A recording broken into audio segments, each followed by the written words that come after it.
du dieu romain de la guerre. Cette planète rouillée dans le ciel étoilé est depuis des siècles la source d'interrogation.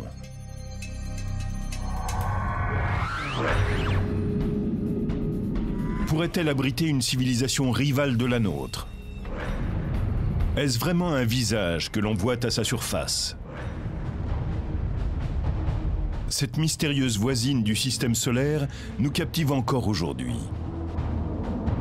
Elle pourrait être la base d'une future colonisation et conserve des secrets biologiques vieux de 4 milliards d'années. Mars, la planète rouge, détient peut-être la clé de notre avenir et celle de notre passé.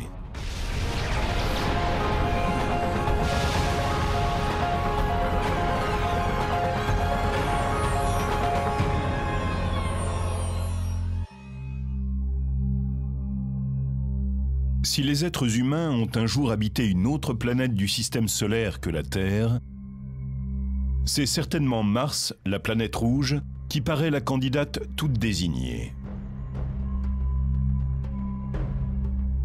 Un visiteur venu de la Terre verrait ici de nombreux paysages qui lui rappelleraient ceux de chez lui.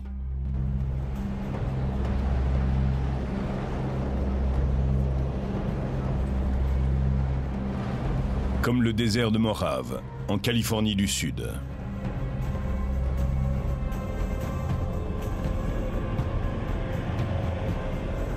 Pour le géologue, astronome et biologiste Ken Nielsen, ce désert ressemble tellement à Mars qu'il vient ici pour essayer de mieux comprendre les conditions qui règnent sur la planète rouge. Quand vous vous promenez ici dans ces dunes, ce que vous voyez ressemble tout à fait au paysage que l'on trouve sur Mars.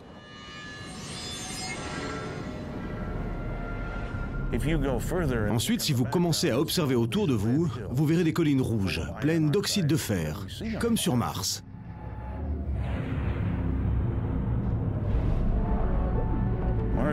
Mars est pleine de fer oxydé, c'est-à-dire rouillé. Il se transforme en particules de poussière. Et en plus des dunes magnifiques, on y trouve une atmosphère rouge qui couvre parfois toute la surface de la planète. Il y a d'énormes tempêtes de poussière. Ce n'est pas pour rien qu'on l'appelle la planète rouge. Si une grande partie du sol martien ressemble à celui de la Terre, certains paysages géologiques dépassent tous ceux qu'on peut trouver sur notre planète.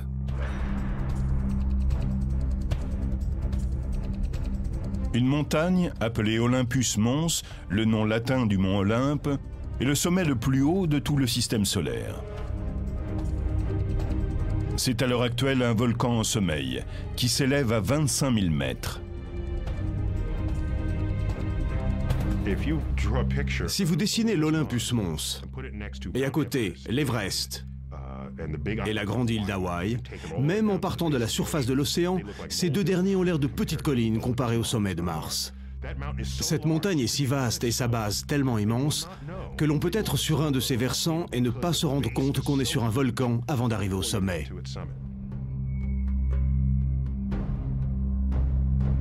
Pourtant, aussi extraordinaire qu'apparaisse la surface de Mars, c'est un endroit très rude et inhospitalier.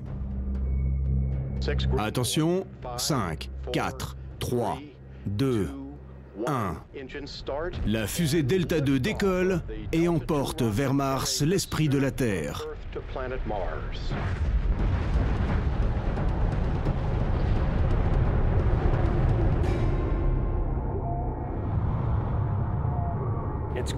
Elle est froide, sèche et désolée.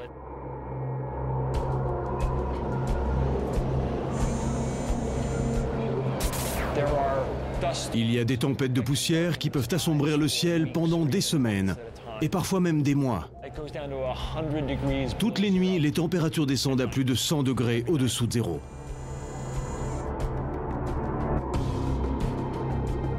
Ajoutons à cela que l'atmosphère ne contient pas d'oxygène. L'air martien et ses rares formations nuageuses sont presque entièrement composés de dioxyde de carbone. Ce n'est pas un endroit très sympa. Vous ne serez pas heureux là-bas.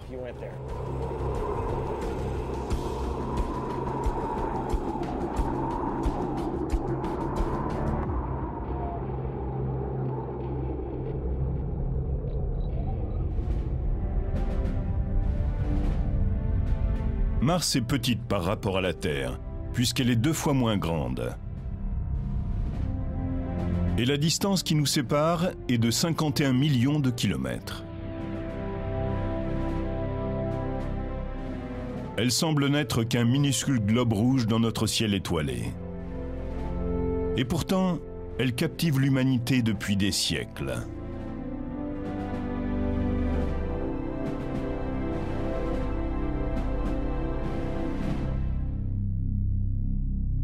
La planète tient son nom du dieu romain de la guerre.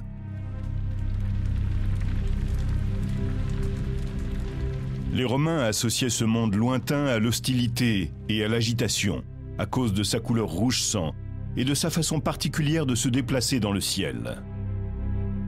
Mars divague. Elle ne fait pas comme les autres astres.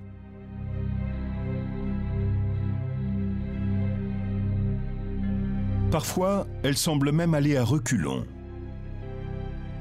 Ce comportement a intrigué pendant des siècles les observateurs.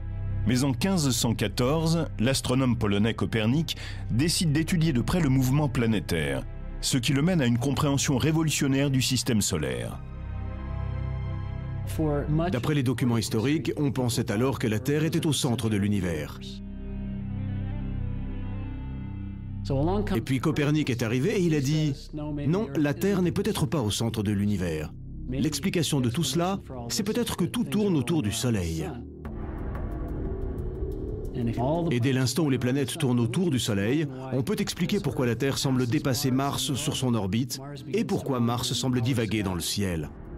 Elle a l'air d'avancer par là, puis dans l'autre sens.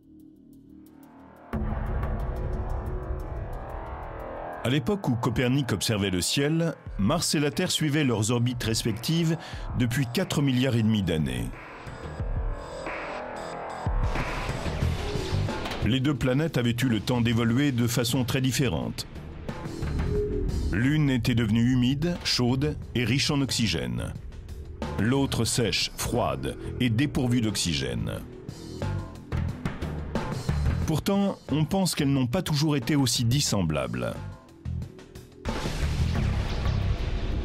Les scientifiques pensent aujourd'hui que le climat sur Mars a été assez chaud pour que l'eau irrigue abondamment sa surface. Quand on regarde les images satellites de Mars, on retrouve exactement ce qu'on a appris lors des premières missions. C'est-à-dire qu'on n'y trouve pas la moindre goutte d'eau. Pourtant, nous avons des preuves irréfutables de la présence d'eau par le passé. Tout le monde sait que l'eau, en s'écoulant sur le sol, quel qu'il soit, laisse des traces caractéristiques, celles des formations géologiques qui permettent à l'eau de se répandre. Or, quand on regarde les images satellites de Mars, on observe des traces de ce type, ce qui nous amène à la conclusion que Mars, autrefois, était sans doute plus chaude et plus humide qu'elle ne l'est aujourd'hui.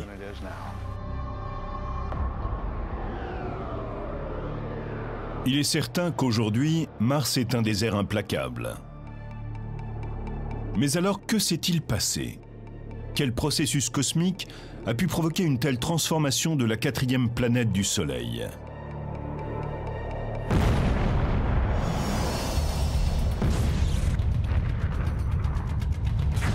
L'histoire commence dès la naissance du système solaire. Il y a environ 4,5 milliards d'années, notre système solaire est né d'une supernova, ce phénomène qui, après l'explosion d'une étoile, diffuse une masse tourbillonnante de particules moléculaires et de gaz. Celle-ci, appelée nébuleuse, se refroidit progressivement, se condense et se sépare en anneaux de particules. Ces particules ont commencé à s'agréger petit à petit jusqu'à former des planètes. Ce processus d'agrégation a généré de la chaleur et les particules les plus lourdes ont coulé vers le centre de la masse accumulée. Mars est donc formé d'un noyau ferreux. Ce noyau en fusion a généré un puissant champ magnétique qui a entouré Mars comme d'un bouclier protecteur et bloqué les émissions nuisibles du Soleil.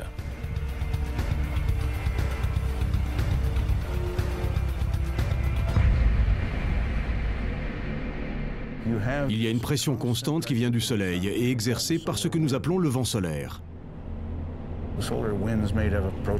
C'est un plasma, constitué de protons et d'électrons, de rayons cosmiques, de toutes ces particules chargées qui pourraient ioniser l'atmosphère, qui pourraient le bombarder, comme nous disons. Mais en fait, Mars a perdu son bouclier protecteur et la majeure partie de son atmosphère. Et en cessant de s'agrandir, la planète a commencé à se refroidir. Le noyau de fer n'était plus en mesure de générer ce champ magnétique. Alors le vent solaire aurait commencé à balayer la surface de Mars. C'est un scénario auquel beaucoup croient.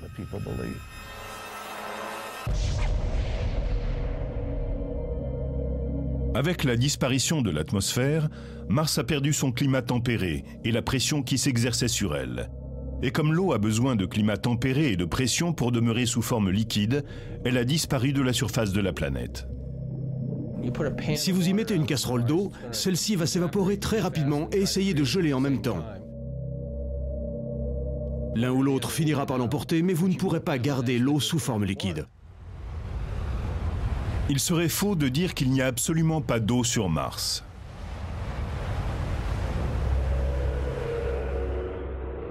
Si sous forme liquide elle ne peut rester sur Mars, il en va différemment pour l'eau gelée, la glace. Certains indices laissent penser qu'aujourd'hui encore, des tonnes de glace pourraient être stockées sous les calottes polaires de la planète. Le saint Graal de l'exploration spatiale est peut-être enfermé dans des glaçons.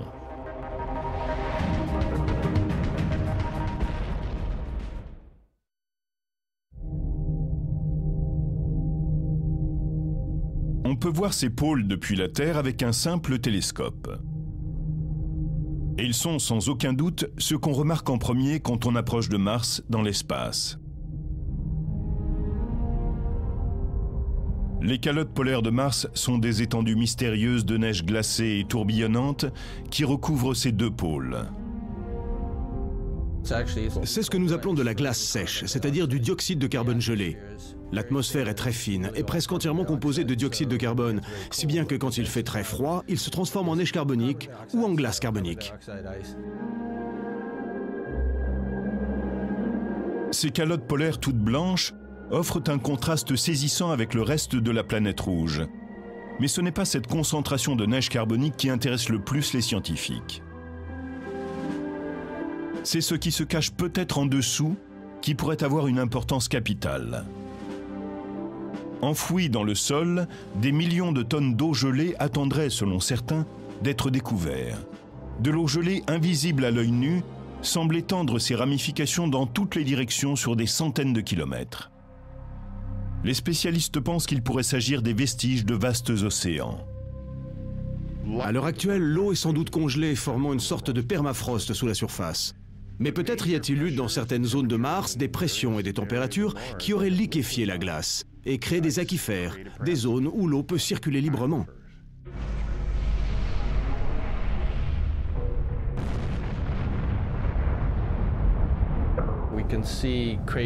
On voit des cratères. On sait qu'un astéroïde a heurté Mars et projeté en l'air des tas de matériaux.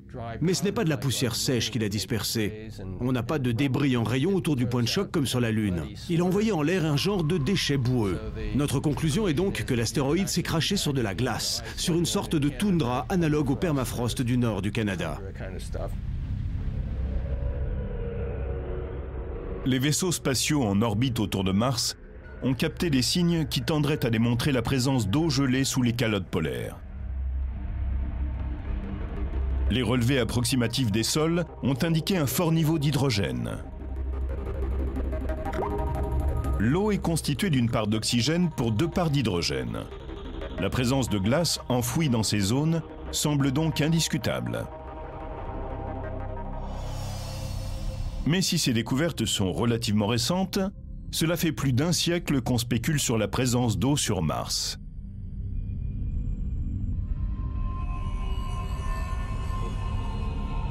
Et le fait qu'elle ait pu permettre le développement d'une forme de vie douée d'intelligence a provoqué de vives inquiétudes au cours du XXe siècle.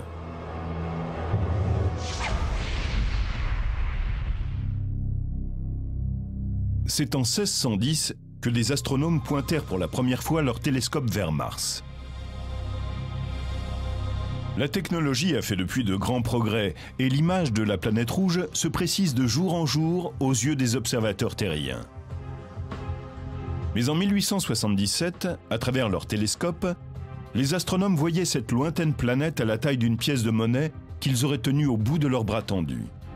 En comparaison des moyens dont nous disposons aujourd'hui, tout cela n'est guère impressionnant, mais pourtant ces instruments ont permis au directeur de l'Observatoire de Milan, Giovanni Schiaparelli, de tracer un plan de la surface de Mars et de donner un nom à ses particularités géologiques. Il a observé le visage brumeux et changeant chaque nuit pendant des mois.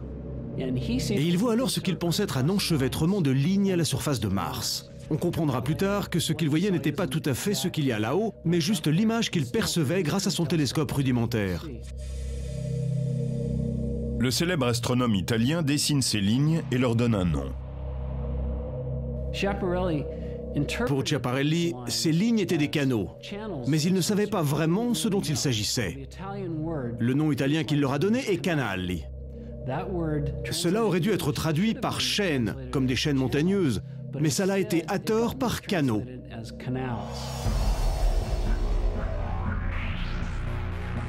Il n'existe pas de ligne droite dans la nature. C'est pour cette raison que les dessins de Schiaparelli ont pu permettre à certains de penser qu'une forme de vie intelligente existait sur Mars. C'est une idée saisissante, dont les astronomes de l'époque ont débattu âprement. Plus tard, en 1894, un riche bostonien, Percival Lowell, est tellement intrigué par cette éventualité qu'il se fait construire un grand télescope à flanc de montagne dans l'Arizona, à Flagstaff. Et il passe les 20 années suivantes à observer et à dessiner la planète rouge, et à échafauder des théories à son sujet. Il était convaincu de voir des réseaux de lignes droites sur Mars et pensait que c'était des canaux. Or, quelle était la grande nouveauté de l'époque? Le canal de Panama. Donc il a pensé que c'était ce qu'une civilisation évoluée devait faire, des canaux.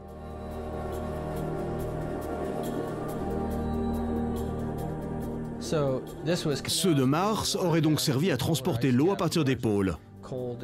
Il savait que la planète était froide, sèche et loin du Soleil, et il s'est dit, bien sûr, il faut déplacer l'eau pour vivre sur Mars. L'idée qu'il y avait une civilisation sur Mars a emballé tout le monde.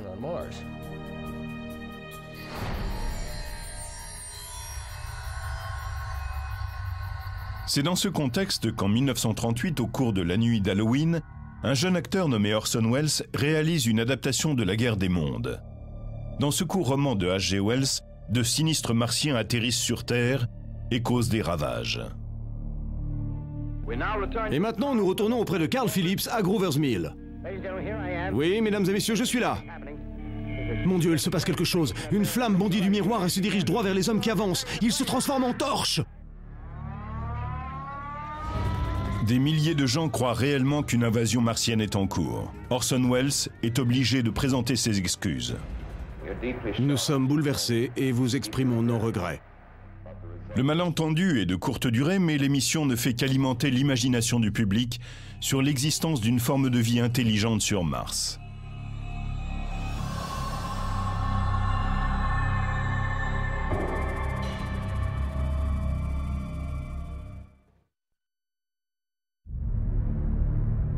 Cette planète intrigue les terriens depuis des milliers d'années.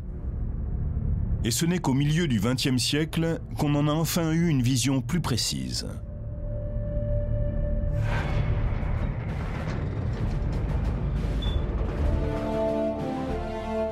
En 1964, la NASA, Administration nationale de l'aéronautique et de l'espace, lance un petit vaisseau d'exploration vers la planète rouge.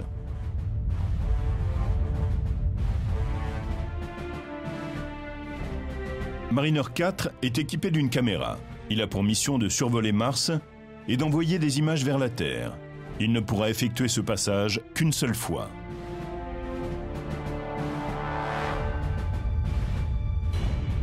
Les scientifiques sont impatients et en même temps anxieux à l'idée de ce qu'ils vont bien pouvoir observer. Allait-on voir des villes, des canaux, des forêts? Moi, je n'ai vu que des cratères. Les images qu'on a reçues étaient très floues et montraient simplement des cratères, comme sur la Lune. C'est une immense déception. Les images de Mariner 4 montrent une planète sèche, couverte de cratères, désertique, une planète qui semble morte. Elle était comme la Lune, avec un peu d'air qui soulevait la poussière.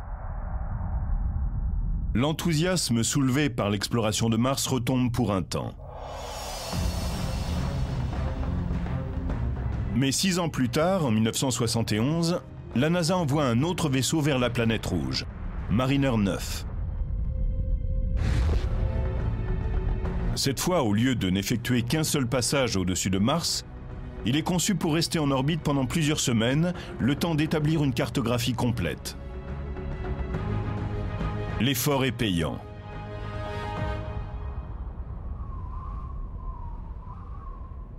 Après avoir attendu la fin d'une tempête de poussière qui balaie la planète, Mariner 9 commence à envoyer des images spectaculaires.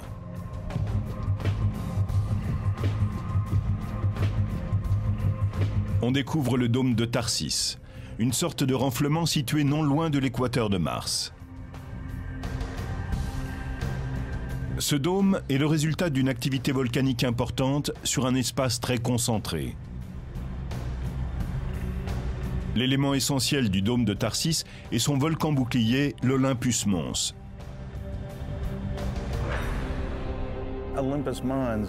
L'Olympus Mons est large de 540 km. Il pourrait couvrir l'État du Missouri. Si un volcan de cette taille entrait en éruption, il recouvrirait probablement les États voisins. Et ma maison dans l'Iowa serait ensevelie sous la lave.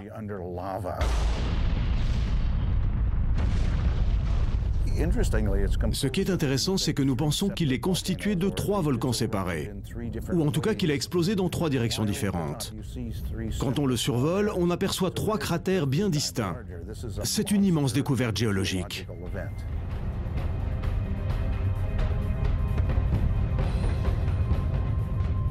Si vous étiez sur son flanc qui s'élève de façon très douce et le sommet est très loin, à plus de 150 km, vous ne sauriez pas que vous êtes sur un volcan. C'est dire à quel point il est énorme. Et l'Olympus Mons n'est pas le seul. À quelques centaines de kilomètres de là, vers le sud-est, on trouve 3 autres volcans placés en diagonale à intervalles réguliers. Et chacun d'entre eux est plus grand que n'importe quel volcan sur Terre. Mais aussi magnifique qu'elle soit, la région de Tharsis n'est pas le seul élément géologique spectaculaire découvert par Mariner 9.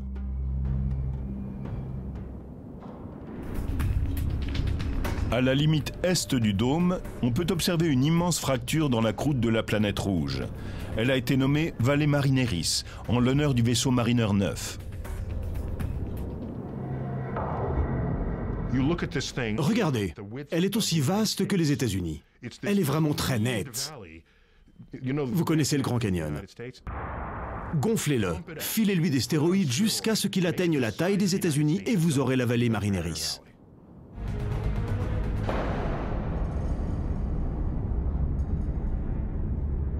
Le phénomène géologique à l'origine de cette immense faille à la surface de Mars demeure un mystère.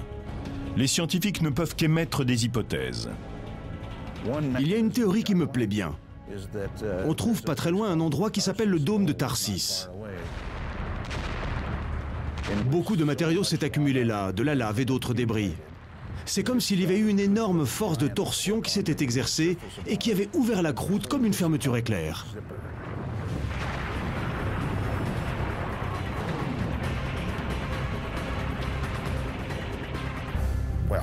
Je ne sais pas si c'est vrai, mais il faut qu'il y ait eu un phénomène qui ne ressemble à rien de ce que nous connaissons pour expliquer l'origine de cette faille.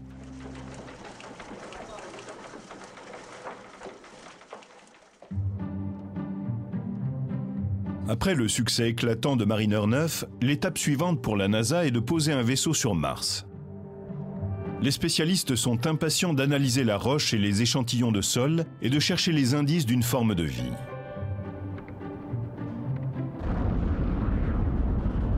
En 1976, la mission Viking arrive sur la planète précisément dans ce but. Elle emporte 2 sondes. L'une doit se mettre en orbite et cartographier le sol martien, L'autre est un module d'atterrissage équipé de robots. On arrive, on racle le sol et on ne trouve rien du tout. Mars a l'air d'être un endroit froid, sec et mort.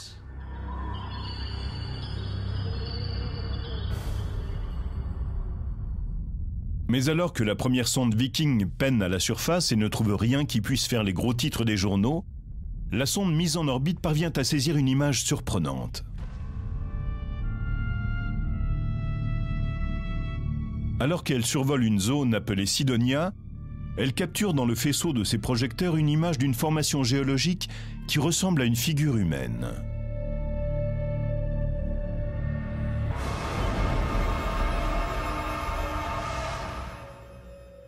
Les hommes de la NASA présentent la photo à la presse, en indiquant comme une plaisanterie qu'ils ont rencontré un visage sur Mars. Dès qu'il est mieux éclairé, cet élément de la surface martienne ne ressemble pas du tout à une figure humaine. C'est juste un ensemble de collines. Mais dans certains cercles, l'histoire du visage de Mars et l'idée que la NASA veut cacher ce qu'elle a découvert continuera à courir pendant plusieurs années.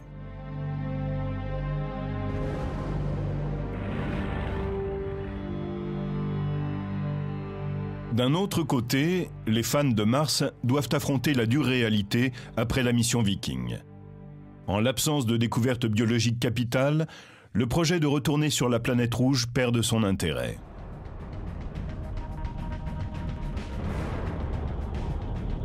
Et puis en 1984, un jeune scientifique en expédition dans l'Antarctique fait une découverte qui donne immédiatement un nouvel élan à la quête d'une vie inconnue sur Mars.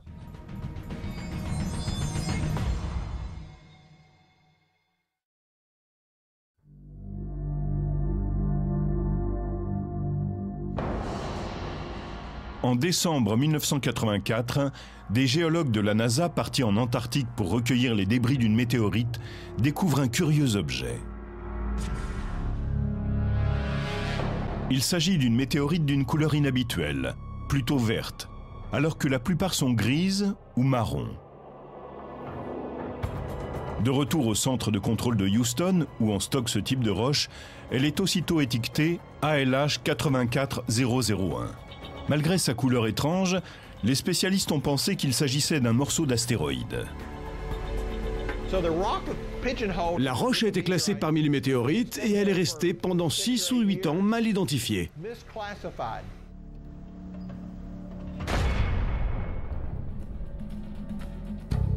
Puis, au début des années 90, un analyste qui effectue des recherches sur les astéroïdes place un morceau d'ALH 84001 sous un microscope à électrons. Il se rend vite compte qu'il n'est pas en train d'observer une météorite classique. Il a sous les yeux un morceau de la planète rouge. La pierre présente des caractéristiques analogues à celles d'une autre météorite martienne trouvée en 1979. D'autres spécialistes commencent à étudier cet échantillon et sont stupéfaits lorsqu'ils découvrent ce qui ressemble à des globules de carbone. Car le carbone, du moins sur Terre, est la base même de la vie. C'est David McKay qui dirigeait le groupe de recherche.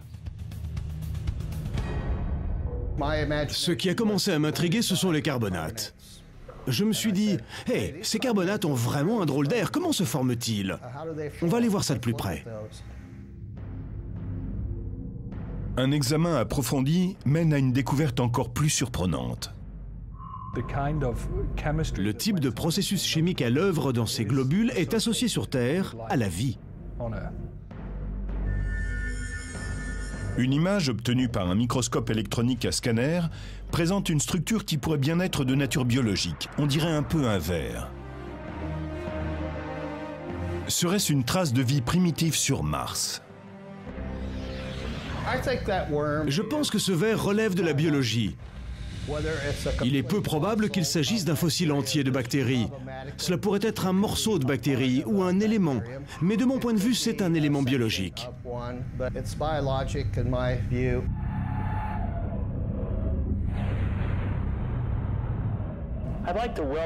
J'aimerais tout d'abord souhaiter la bienvenue à tous ceux qui se trouvent ici aujourd'hui. C'est un jour incroyable et très excitant pour moi. En 1996, après plus de 2 ans d'études, durant lesquelles 4 séries différentes de preuves ont été réunies, l'équipe est prête. Elle émet une hypothèse. Il est bien possible qu'ALH 84001 contienne la preuve qu'il y a eu une forme de vie sur Mars. Donc nous en concluons que c'est la preuve qu'il a existé une forme de vie sur Mars. La NASA donne une grande conférence de presse, mais personne n'est convaincu. Les laboratoires du monde entier réclament des échantillons pour effectuer leurs propres analyses. Finalement, après des mois de débats parfois envenimés, tout le monde se met d'accord pour dire qu'il n'y a pas de consensus. On publie des articles qui appuient la déclaration de la NASA, mais ceux qui démolissent cette théorie sont bien plus nombreux. Je peux avoir la première diapo, s'il vous plaît? Les images que vous voyez là pourraient représenter tout un tas de choses. De nombreux chercheurs sont convaincus que ce qu'on voit dans cette pierre, et qui semble indiquer la présence d'une forme de vie sur Mars, pourrait ne refléter qu'une activité minérale. Pour la plupart des gens, il n'y a pas d'activité biologique dans cette météorite venue de Mars. L'hypothèse de départ de Dave est fausse. À mon avis, à ce stade, il est trop tôt pour émettre une hypothèse. Je ne pense pas que le travail soit assez avancé pour que l'on puisse dire grand-chose.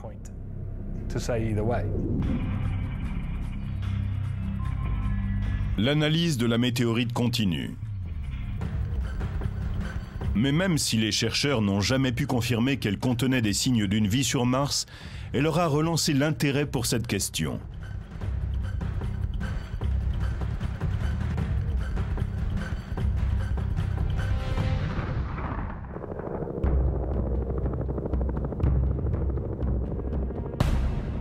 Étrangement, ce nouvel élan conduit à nouveau les spécialistes en Antarctique.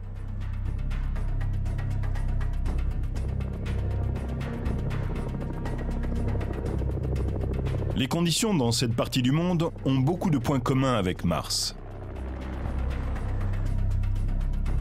Les formes de vie qui subsistent dans des conditions aussi extrêmes pourraient nous éclairer sur la façon dont la vie a pu naître sur la planète rouge et à quel moment. Dale Anderson, astrobiologiste environnemental, se concentre sur le lit des lacs qui sont couverts à longueur d'année par une banquise très épaisse. La plupart des gens pensent qu'à cause de ces épaisses couches de glace, on ne trouverait rien que des pierres, et qu'il n'y aurait pas grand-chose, si ce n'est rien, au fond de ces lacs. La couche de glace qui empêche la navigation peut atteindre jusqu'à 5 mètres d'épaisseur. Mais plutôt que de l'ouvrir à l'explosif ou d'y percer des trous et de troubler son écosystème, Anderson et son équipe ont choisi une technique beaucoup plus respectueuse. C'est cet énorme rouleau de tuyaux de cuivre qui va permettre de pratiquer une ouverture. On le pose sur la glace, on fait passer un liquide chaud dans le tuyau et on le laisse s'enfoncer lentement, ça dure environ 24 heures. La glace fond et on obtient ce trou bien net qui nous permet de plonger.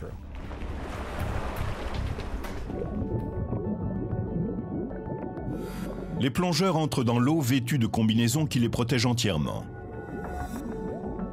Et ce qu'ils découvrent au fond de chaque lac de l'Antarctique, ou presque, témoigne véritablement de la ténacité de la vie. Des tapis d'organismes microbiens prospèrent dans ces environnements frigorifiés, où la lumière du soleil ne pénètre pratiquement pas. La plupart des gens pensent que si au fond des lacs, on dispose de moins d'1% de la lumière de la surface, la photosynthèse ne peut s'opérer. Pour eux, il n'y aurait pas assez de lumière pour vivre. Eh bien, on a découvert que la photosynthèse était possible à des niveaux de lumière inférieurs à 1/10 d'1%. Pour Anderson et son équipe, ces fonds immaculés sont comme une fenêtre sur le passé. Il n'y a pas d'organismes évolués, pas de poissons, pas d'insectes, pas d'animaux rampants. Ces communautés microbiennes ont donc la possibilité de se développer tranquillement, sans interaction avec des animaux ou des plantes. Et du coup, ils évoluent de façon particulière. Est-il possible qu'une forme microbienne similaire soit toujours en activité quelque part sous la surface gelée de Mars? En particulier aux 2 pôles, riches en hydrogène. Anderson et d'autres spécialistes pensent que cela vaut la peine de se pencher sur la question.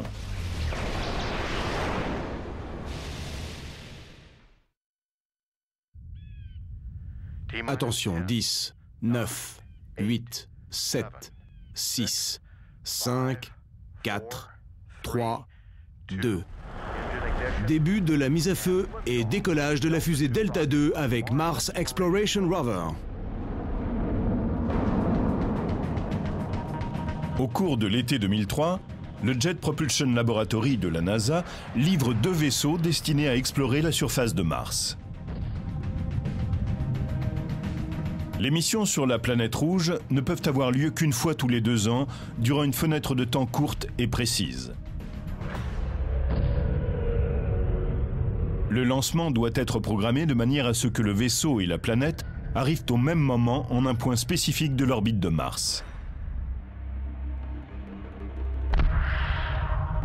Le voyage de 54 millions de kilomètres peut prendre plus de 7 mois. Et la trajectoire doit être parfaite. La précision qu'il faut pour aller de la Terre à Mars et atteindre un point précis est la même que celle qu'il vous faudrait pour lancer un ballon de basket de Los Angeles à New York et le mettre dans le panier, bien au milieu. Tout est prêt pour se poser. Nous sommes à 6 minutes de l'arrivée dans le cratère de Gusev, dans l'hémisphère sud de Mars. Vitesse actuelle, 2000 km/h. Parachute dans 5 secondes.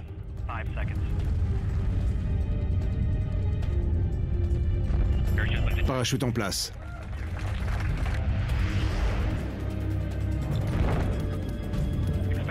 Sortie de la fusée à mon signe.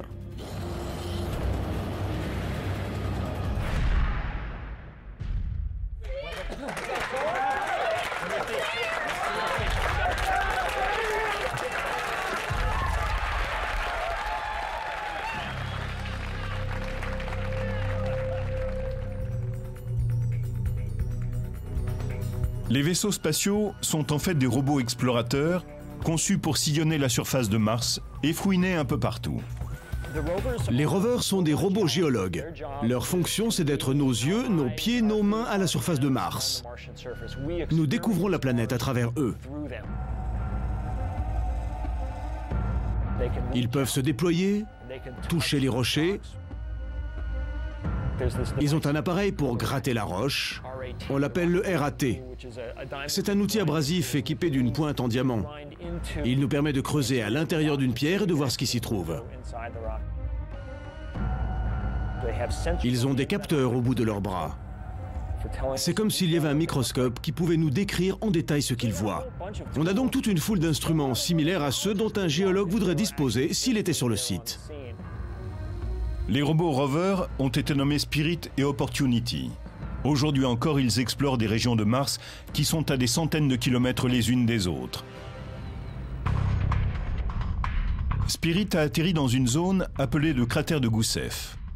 On pense qu'il s'agit du lit d'un lac asséché. Donc, si l'eau qui s'y trouvait autrefois abritait des formes de vie, il pourrait un jour en retrouver les traces. Opportunity s'est posé dans une zone qu'on appelle Meridiani Planum.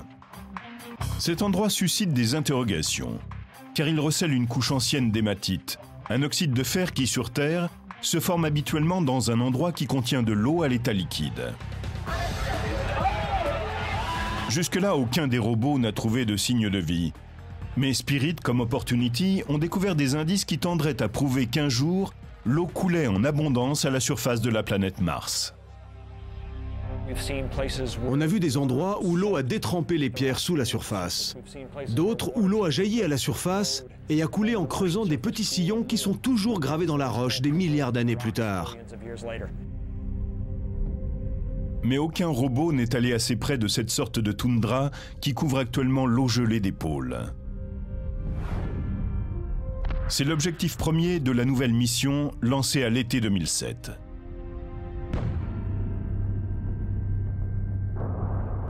La mission Phoenix a pour projet de déposer un atterrisseur dans la région du pôle nord de Mars.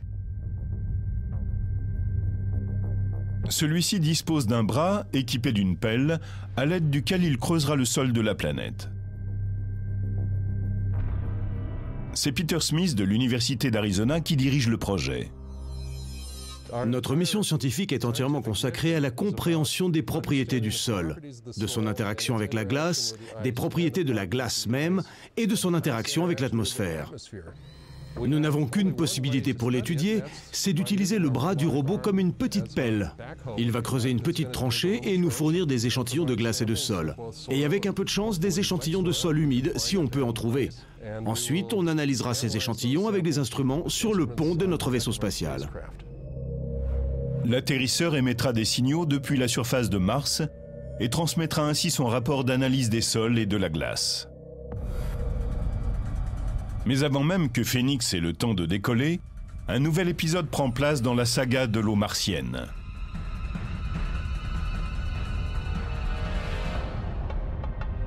Des images, transmises par un vaisseau en orbite autour de la planète rouge, révèlent les traces d'un événement tout à fait inattendu. Il semble qu'une sorte de liquide ait coulé, au cours de ces dernières années, dans un petit fossé au bord d'un ravin assez profond. En 2001, le vaisseau orbiteur avait pris des photos du même endroit, mais rien d'intéressant n'était apparu sur ces clichés. Cette fois-ci, on voit dans le fossé un résidu blanc déposé là sans doute par un écoulement de liquide, peut-être à l'endroit où de l'eau aurait jailli du sol et coulé sur une certaine distance avant de se transformer en vapeur et disparaître.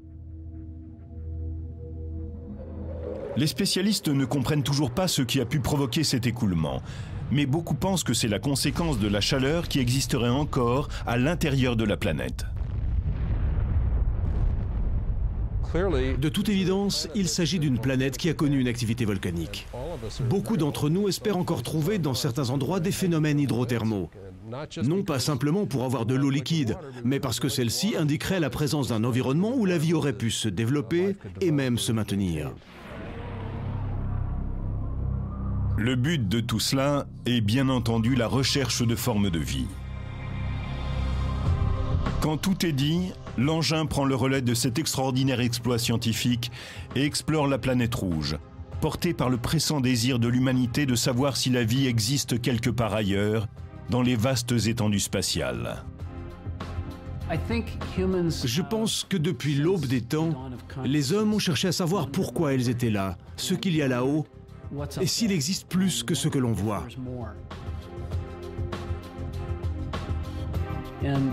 Y répondre ouvrirait de nouvelles perspectives. D'une certaine façon, cela nous renseignerait sur la place que nous occupons dans l'univers. Trouver la vie sur Mars pourrait également nous aider à comprendre les origines de la vie sur notre propre planète. Il pourrait exister dans le cas de Mars et de la Terre une relation particulière. Si la vie s'est développée sur Mars, c'est peut-être que les conditions y étaient favorables mais ne l'étaient pas sur Terre.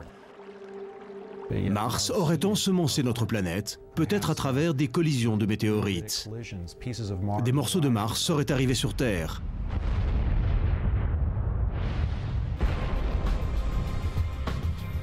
Ils seraient arrivés avec des cellules de vie qui s'y seraient développées. Peut-être sommes-nous tous des Martiens, à moins que ce ne soit le contraire et que la vie soit née ici pour se déplacer ensuite sur Mars. Si on trouve une preuve de vie sur Mars, sachant que la vie existe aussi sur la Terre, c'est qu'il y en a probablement ailleurs. Dans ce cas, l'univers serait sans doute indissociable de la vie. Et dans le cas contraire, nous pourrions nous sentir uniques en notre genre.